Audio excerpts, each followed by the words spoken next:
En este vídeo vamos a estudiar lo que son los números y sus representaciones.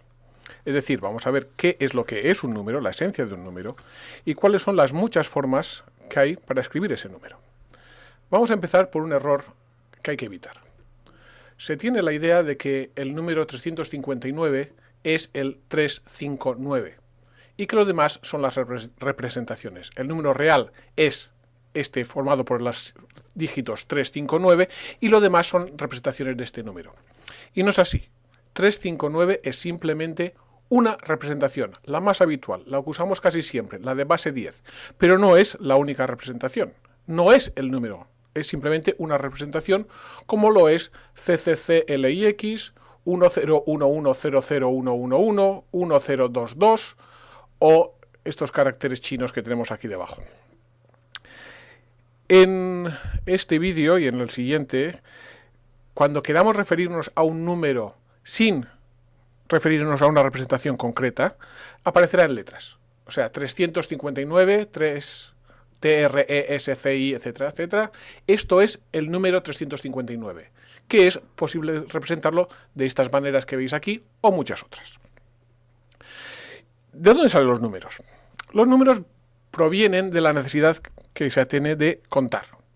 Y los hombres primitivos ya rápidamente veían que si tenían que contar 5 patos, o 5 manzanas, o 5 coches, necesitaban alguna manera de hacerlo. Y normalmente lo hacían a través de muescas en un hueso o alguna cosa así, de palos.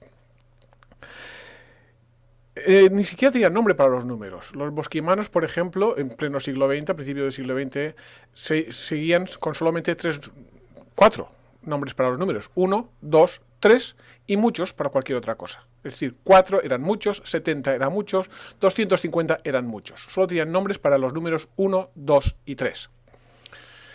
Este método de los palos, que aún usamos a veces para contar, nosotros mismos en un papel a veces usamos estos palitos, va bien para números cortos, pequeños, pero en cuanto los números se hacen grandes, ya se nos queda corto. Y entonces se busca otros métodos de representación. Un primer método es el método aditivo. El método aditivo que tiene varias representaciones. Una de ellas es la que usaban los egipcios, que es esta que vemos aquí, donde tienen unos símbolos para el 1, para el 10, para el 100, para el 1000, para el 10.000, para el 100.000 y para el millón. Y entonces, para representar un número, simplemente ponían símbolos que, sumando sus valores, daban a ese número. Por ejemplo, el 359 era este de aquí, 3 símbolos de 100, 5 símbolos de 10, 9 símbolos de 1, y si vamos sumando, 100 más 100 más 100 más 10 más 10 más 10 más 10 más 10 más 1 más 1 más 1 más 1 más 1 más 1 más 1 más 1 más 1, son 359. Por eso se le llama el método aditivo. Los símbolos no tienen por qué ser de 1, 10, 100, 1000, es decir, potencias de 10. Por ejemplo, otro sistema aditivo muy conocido es el romano, donde los símbolos son para 1, 5, 10, 50, 100, 500 y 1000.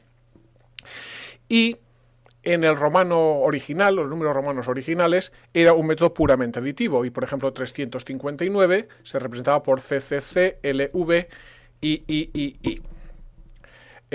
Más adelante, en los números romanos que nos han llegado a nosotros, que es una variación que tiene que ver con el que tuvo lugar durante la Edad Media, ciertos números se podían acortar simplemente poniéndole un símbolo por delante. Y entonces, en este caso, LIX significa 59 y entonces es una forma un poco más corta. Ahora ya deja de ser puramente aditivo, pero bueno, es lo que estamos habituados a usar. Los números podrían ser cualquiera. Podría ser 1, 75, 318, 2527. Lo que pasa es que esto daría lugar a un sistema aditivo tan complejo que no lo usaría nadie. Bien, pues vamos a ver otro sistema aditivo. Ya hemos visto el egipcio, el romano, otros pueblos, los mayas, por ejemplo, también lo usaban. Pero vamos a ver otro, que son lo que vamos a llamar los sistemas multiplicativos. Por ejemplo, este es lo que usaban y siguen usando los chinos, donde tienen símbolos para representar el 1, el 2, el 3, el 4, el 5, el 6, el 7, el 8, el 9, el 10, el 100, el 1000 y el 10.000. Y entonces, en vez de simplemente ir poniendo símbolos y sumándolos, lo que hacían es poner delante de los símbolos de 10, 100, 1000 y 10.000 cuántas veces se tenían que repetir. Por lo tanto, el 359, en vez de usar el símbolo de 100 3 veces, lo que hacían era poner el símbolo de 3 delante del símbolo de 100, lo cual quería decir 3 veces 100, el símbolo de 5 por delante del símbolo de 10, que igual quiere decir 5 veces 10, y después el símbolo del 9, lo cual entonces da lugar a 3 veces 100 más 5 veces 10 más 9, 359. Y ya digo, esto sigue, a la hora de escribir los números siguen usando este sistema. A la hora de operar ya no, ya suelen usar el sistema habitual que usamos nosotros. Bueno, pues ahora llegamos al otro método, que es el que ya estamos habituados, que es los métodos posicionales, en donde básicamente el símbolo de 100, el de 10, que hemos visto aquí en los métodos multiplicativos, se eliminan y se sustituyen por simplemente la posición. Entonces tenemos, en la base 10, que es lo que estamos habituados, tenemos 10 símbolos, desde 0 hasta 10 menos 1, hasta el anterior al 10. Si fuese en base 5 sería del 0 al anterior al 5, es decir, al 4. Y son los símbolos 0, 1, 2, 3, 4, 5, 6, 7, 8 y 9.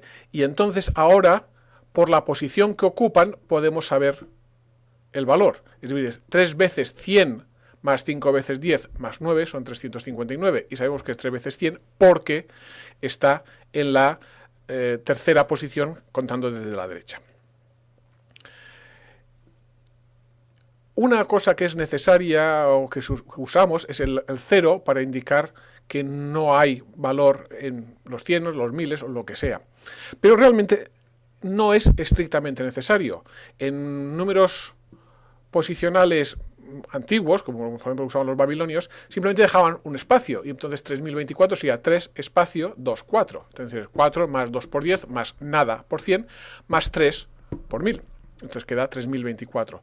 Esto rápidamente se vio que tenía sus inconvenientes porque en este caso es un espacio, pero por ejemplo en este otro caso, ¿cuántos espacios hay entre el 5 y el 2? ¿O cuántos hay entre el 7 y el 5? Y entonces es un poco difícil saber a qué número te refieres.